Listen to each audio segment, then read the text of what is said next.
Greetings. This is Paul the Poke with paulthepoke.com. Today's topic, Jude, predestined with free will.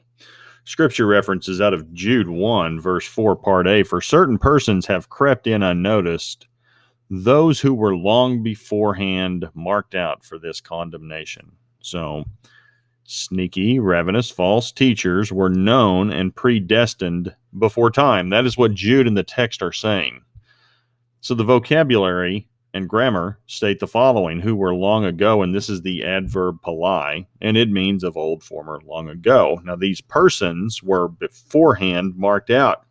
So this is the root word prographo in the Greek, pro meaning before, attached to grapho meaning to write, so pre-written. And the tense in the Greek, the verb tense in the Greek indicates it was written with binding results. When it was written long ago, it was written once and for all. It was written a long time ago before these folks were even a thought, and it's a done deal. The results are not changing. That's the idea. So it's hard, it's fixed, it was written, and it still matters today. Now, some will argue this may not seem very fair, God to create someone for the express purpose of being a false teacher, then sentence them to judgment. Now, remember, these people, as well as us as individuals, we have free will and freedom of choice. And with our choices come consequences. Now, this is the problem with the critic and specifically the atheist. These folks want no part of consequences for their actions. And it's best summed up in Romans 13, verse 2. Therefore, whoever resists authority has opposed the ordinance of God, and they who have opposed will receive condemnation upon themselves. So you bring it on yourself. Now, as fallen and broken people, who are we to challenge or question the will and authority of God? I mean, he created us and gave us life. And we have all chosen to sin, and we're all under the physical death penalty in this life. So the question is when the death will occur. In our condition, do we really want to be in the business of challenging God? And a great example of God's sovereign will and individual choices is Jeremiah 18. God's divine plan go hand in hand with free will. God knows our choices before we were made. He knows the end from before the beginning. Our individual wills are nothing in comparison to the will of God. So as individuals, we overvalue the impact of our free choice. God is the potter.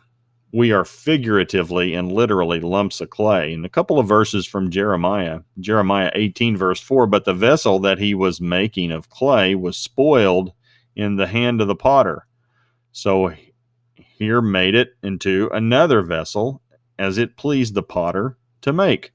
Jeremiah 18, verse 10, if it does evil in my sight by not obeying my voice, then I will think better of the good with which I had promised to bless it. So that's something to think about. God's will is for blessing, and we mess it up with sin. And yes, God's will is supreme. Now, suppose we did not have the freedom to make choices. Without free will, would there be a need for commandments? Well, no. We were not created to be mindless robots or taskmasters of an all-powerful God. Commandments were written by God to appeal to our sense of volition.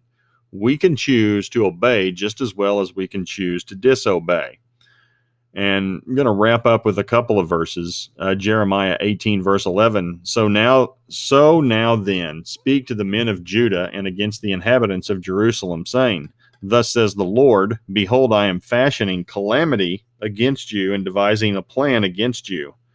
O turn back, each of you, from his evil way, and reform your ways and your deeds. And lastly, Jeremiah 18, verse 12, but they will say it's hopeless, for we are going to follow our own plans, and each of us will act according to the stubbornness of his evil heart. And that's just the rub of it right there. We don't want to listen to what God has to say. We want to go our own way and do our own thing.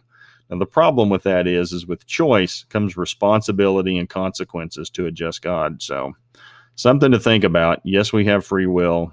Yes, we're predestined to whatever, but our will's nothing relative to what God plans, and we have consequences for our actions. So If you're interested in following along, click over here on the blue bar, type in your name, email, address, get a notification every time a new post comes out.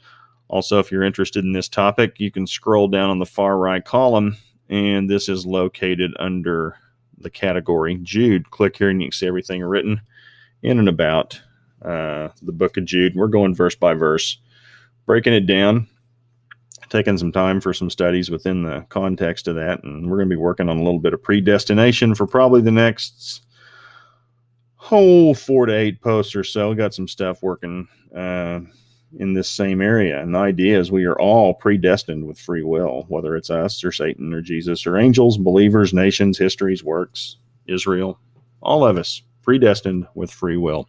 So appreciate you guys following along. Take care. Have a great day. Bye.